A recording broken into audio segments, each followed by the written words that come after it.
Okay, you know what? I've been not watching. There's been a bunch of like Monster Hunter Wilds videos I wanted to check out. I just hadn't watched any of them. So we'll watch this one. How's it going, everybody? So this game has absolutely cooked hardware requirements.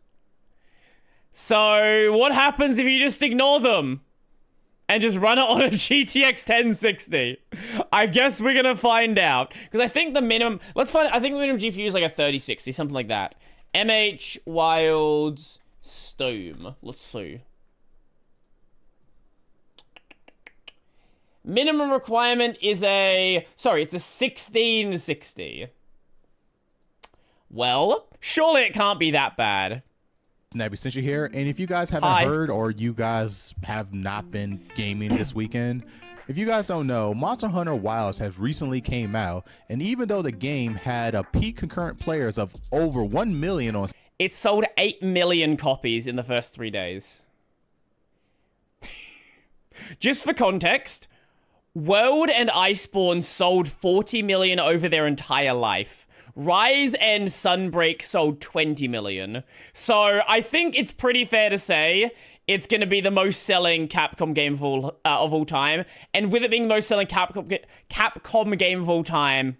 Oh, most selling Monster Hunter game, and then most selling Capcom game, because World is the most selling Capcom game. Capcom game. The game is sitting at a mixed reviews for some reason, and the main reason why. Well, some reason. I wonder what that could be. A mixed review is because of the performance. Now, the minimum requirements to play this game is a GTX 1660 with the 10th gen i5 processor. But you know what? Forget the minimum requirements. I'm going to play this game on my 1060 Max Q on my gaming laptop. All right, guys. So. Oh, right. That's a gate. it's a laptop GPU. Surely this could go well. Because no one sent me the Bellula video. I didn't know that existed. This is the gaming laptop I'm going to be playing Monster Hunter Wilds on, or I should say attempting to play Monster Hunter Wilds on. So this is my old gaming Dell laptop that I had for quite some time. And this gaming laptop has a GTX how's it going? Welcome. in it, Max Q, with the i7-8750H and 32 gigabytes of DDR4 memory. Hopefully that RAM will actually help out the 1060, because I don't think so. Struggle. It's going right? Yeah, doing pretty good. And I'm going to max out this cooling pad so that way I can push as much air through the gaming laptop as possible. Hopefully that will help this out. I don't think it's gonna help it out. My gaming desktop with the 2070 Super, I usually have my stuff over there. Excuse the mess. That's a fucking big room. Jesus. Working on. But yeah, let's see if this gaming laptop is able to. He goes into the big possible reason. How long? Okay, how long is the Bellula video? Because literally no one even told me this video existed. I did not know about the Bellula video.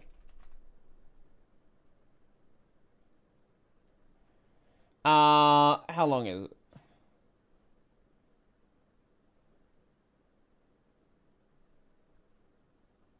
Okay, I just want to. Okay, we'll skip ahead in this one. I want to see at least how this runs, like, at least a little bit.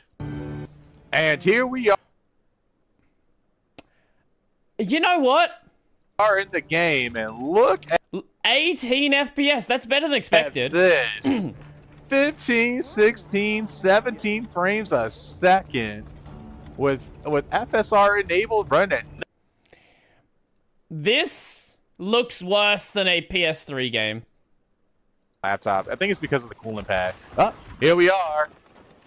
The enemy in all his glory. Look at all his little kids. It looks and runs. Also, Kyrie, I like that. It looks and runs worse than a PS3 game. Okay, you know what? Let's now that we've seen just how bad it can look, let's go over to the Bellula video. Let's have a look. Well, everyone, bad things can happen to good games, and this is one of those days. Monster Hunter Wilds has broken records. Like, seriously, it's become Capcom's fastest-selling game ever. It had Steam concurrence of 1.3 million, which is insane, and an estimated 8 million copies sold in just 3 days. That is absolutely cracked. And right now, it's the 5th highest player count on Steam ever.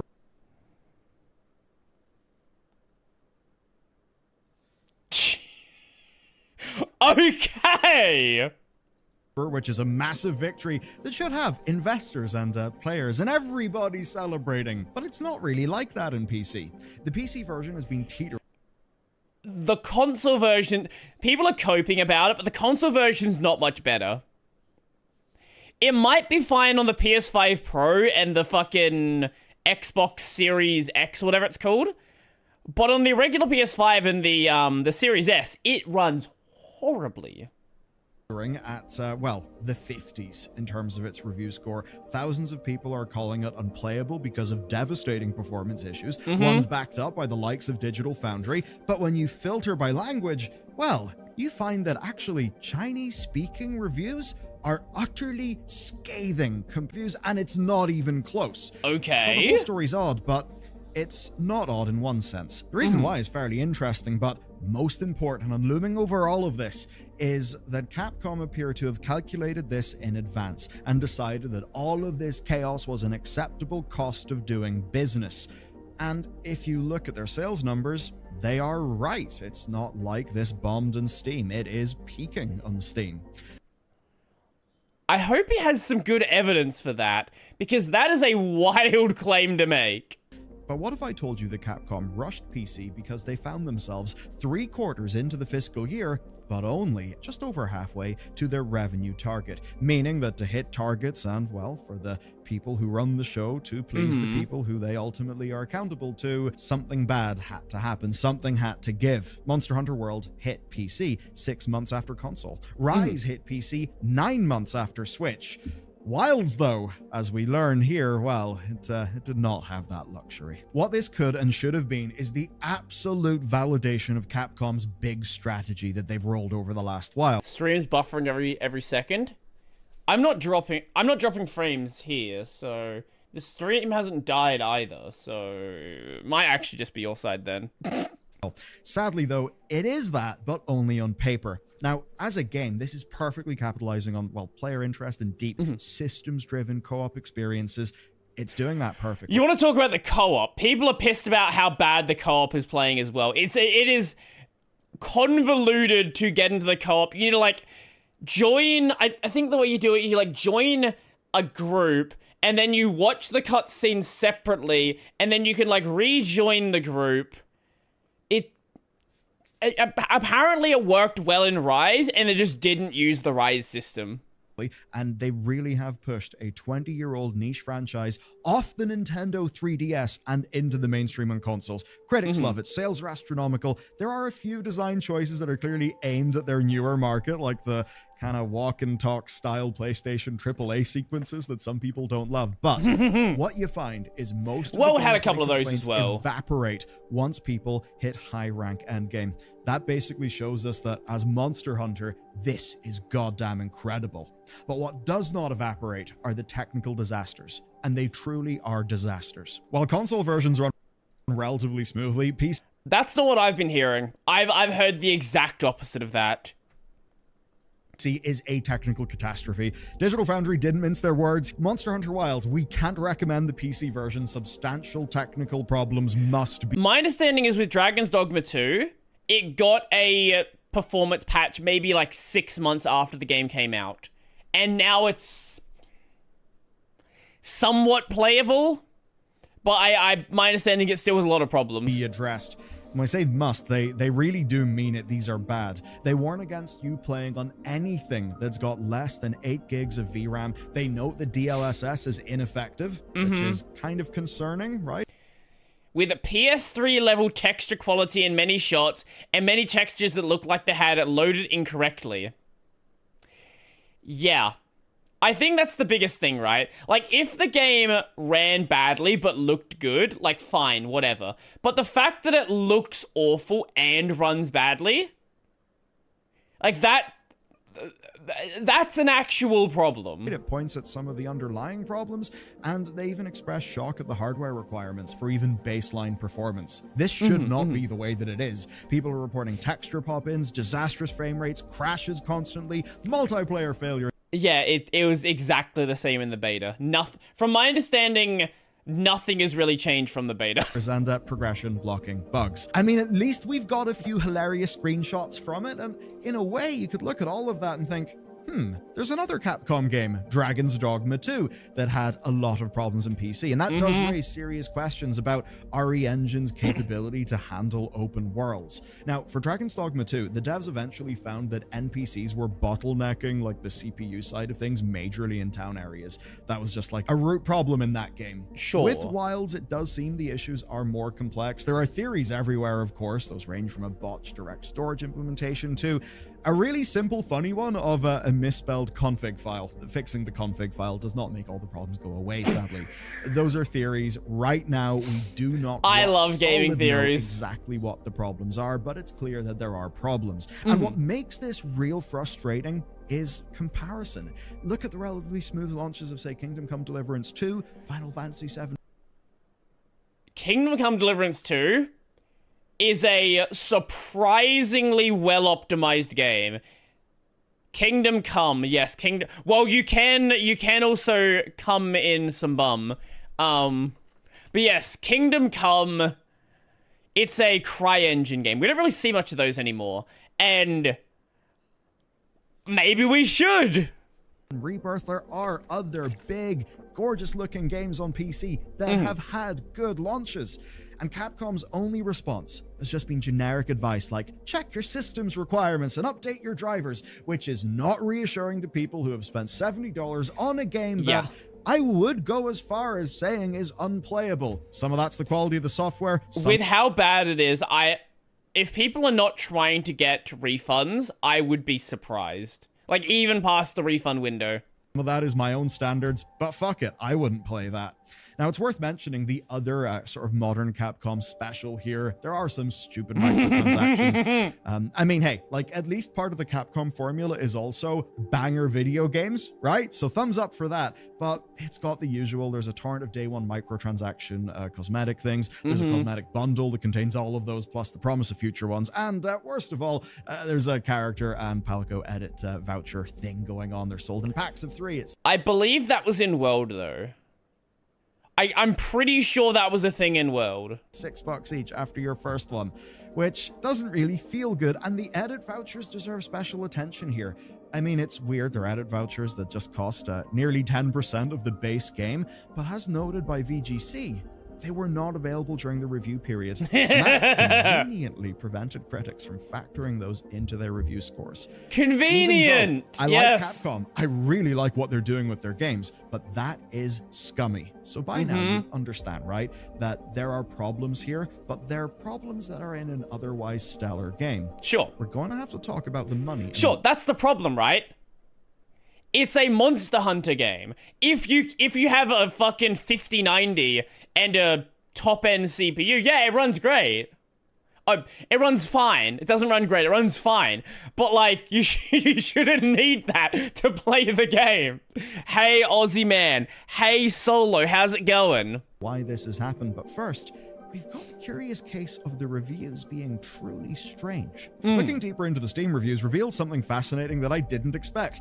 On Friday morning after launch, English language reviews were actually 64% positive. If you just looked at the Steam page, you wouldn't have thought that.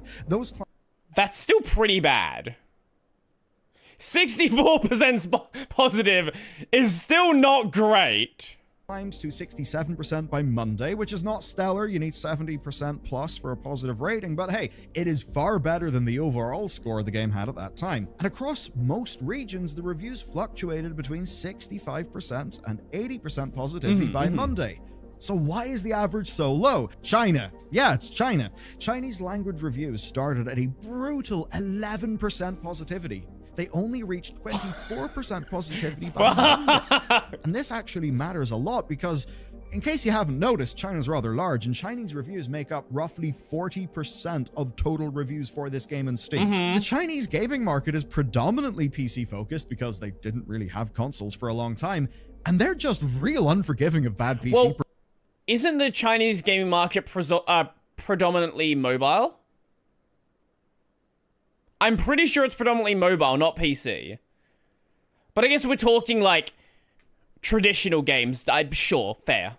Performance. They really, really do seem to be. Now, you could perhaps say that Western players who are more emotionally attached to this brand are just more forgiving, right? So many people in the West will have played this on their 3DS because, again, Monster Hunter was more of a console thing, and console penetration into China is basically just recent. China really is ingrained on mobile phones and PC. So with China, it basically seems you've got an absolutely humongous gaming audience, a humongous audience in Steam, right?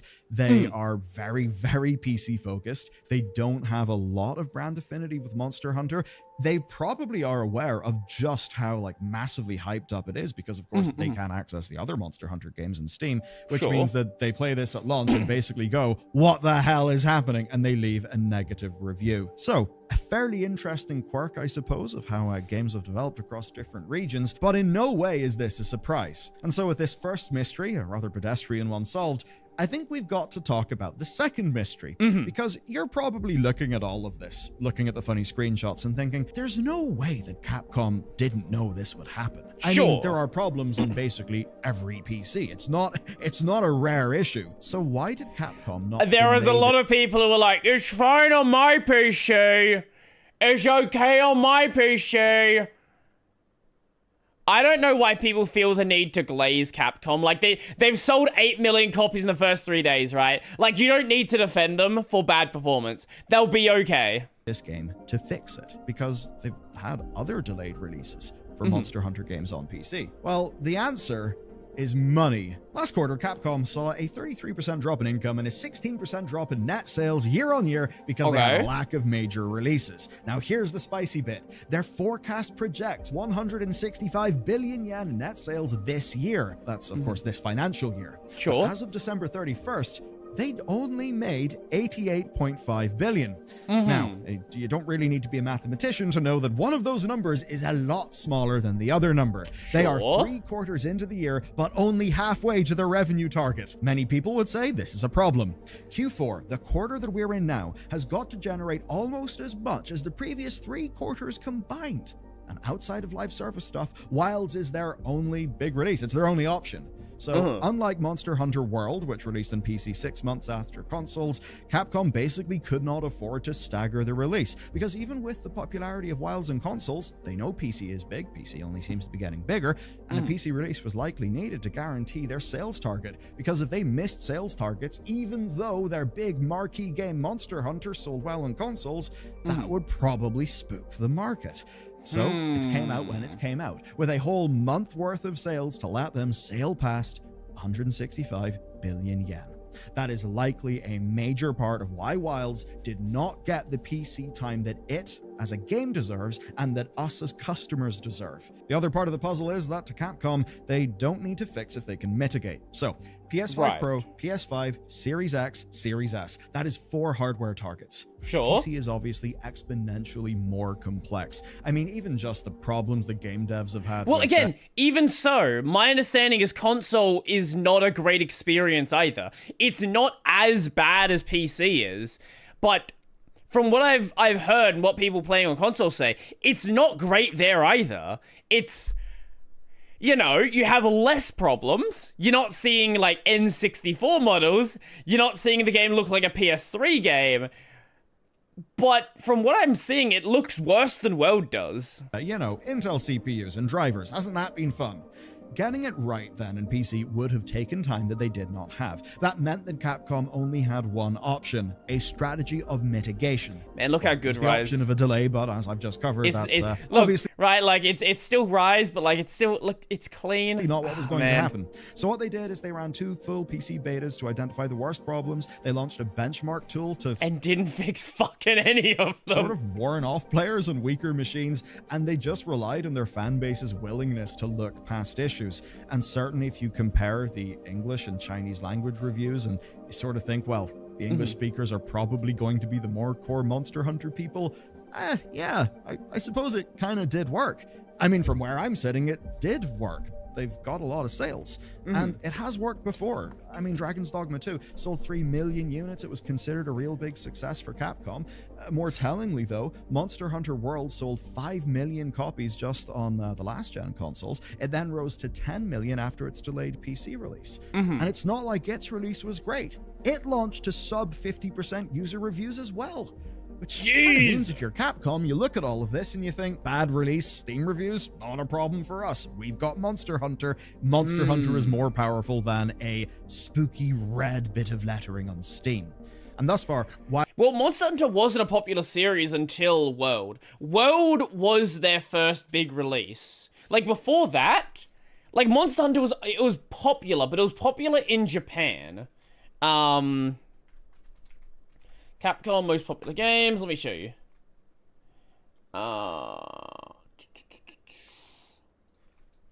Here we go. So here is World and Iceborne. So that sold 41 million copies. Rise and Sunbreak sold 24. The next Monster Hunter isn't until down here with 3, and then Generations on the 3DS. Right, like... these games did not sell well. Like, obviously this is not a failure, but this is primarily Japan sales at this point.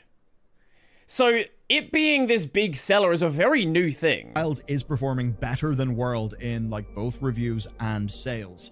And Monster Hunter, exactly, yes. Shared release date at the expense of further PC optimization, I would say basic PC optimization, like product speaking, the game working. Worked. That would be nice. As we've seen with, say, Elden Ring, Stalker, now Monster Hunter, audiences are willing to forgive performance issues for franchises they're emotionally attached to, at least as much as this one, and as long as there's an expectation. Vote with your wallet. I will not buy Wilds until I know the game actually runs well.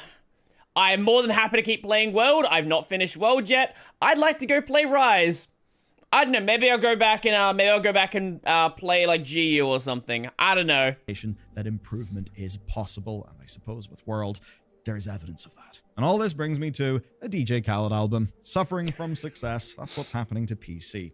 PC is becoming more important, but it almost seems that ports are getting worse these days, which kind of seems insane. Almost? But I can see why. What do you mean almost? If PC is more important to the bottom line than delay. You like Japanese games, Brodie? No, I hate them. I've never played a Japanese game in my entire life. It's not like my off-stream game. Where's my... I don't have Steam open. Like, I have 3 off-stream games right now. One of them is from China. But, well, give me a second to load Steam.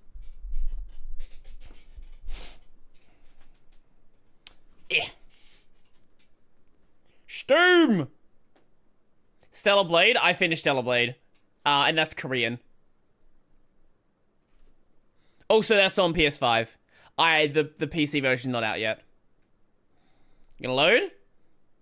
I can afford Necropara. You should play it. And then you should also buy or acquire the fun patch that brings the real content into the game.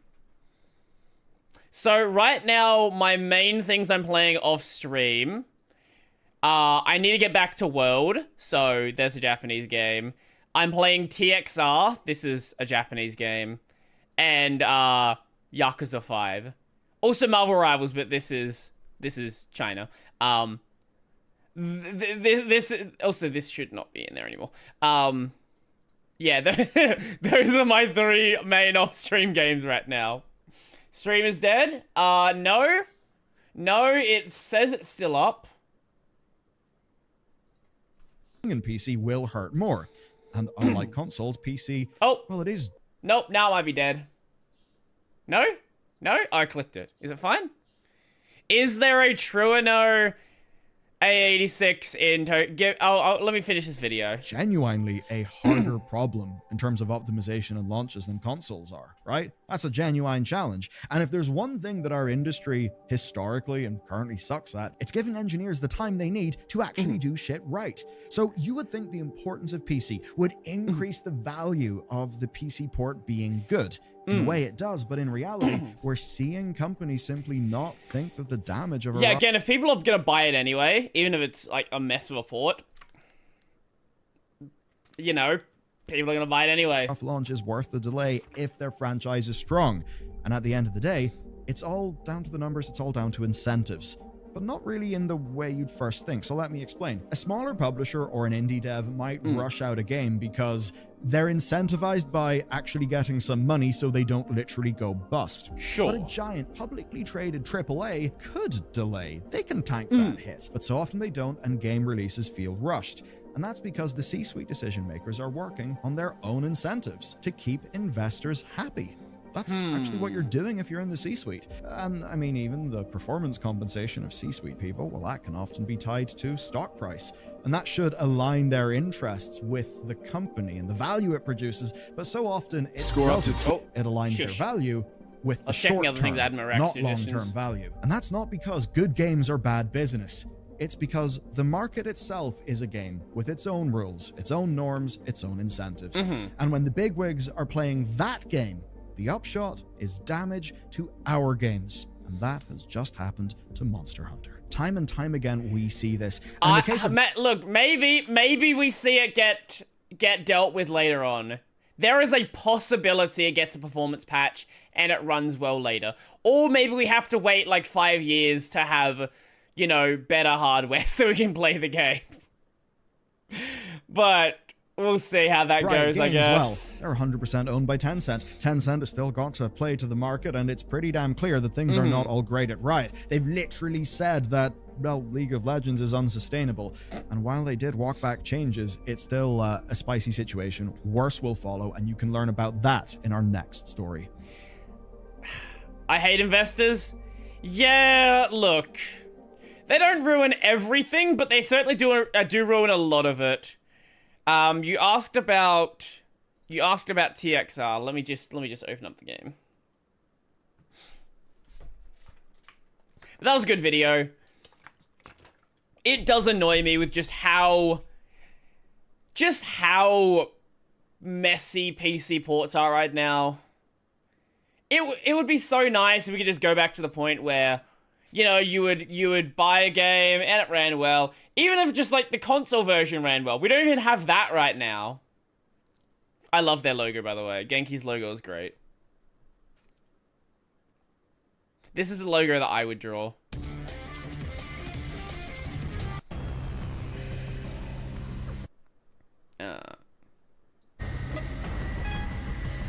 How brain dead the Monster Hunter fans are for validating bad release. Yeah.